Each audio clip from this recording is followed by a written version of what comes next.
معزز سامعین، مکہ مکرمہ میں ایک بڑھیا رہا کرتی تھی جس کا نام ریتا بنت سعد بن تمیم کرشیہ تھا، جس کے مزاج میں وہم اور عقل میں فطور تھا۔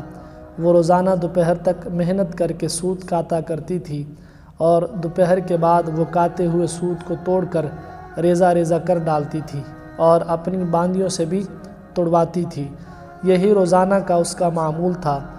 جو لوگ اللہ تعالیٰ کے نام کی قسمیں کھا کر اس کے نام پر لوگوں سے کوئی عہد کر کے اپنی قسموں اور اپنے عہدوں کو توڑ دیا کرتے ہیں، ان لوگوں کو اللہ تعالیٰ نے اس عورت سے تشبیہ دیتے ہوئے قسموں اور عہدوں کے توڑنے سے منع فرمایا۔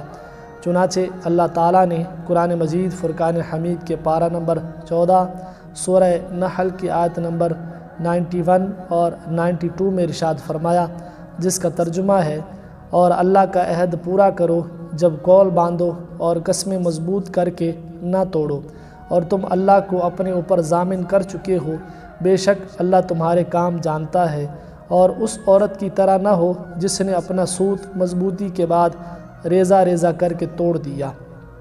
معزز سامعین، ہر قسم کی بدعہدی اور عہد شکنی ممنوع اور شریعت میں گناہ ہے۔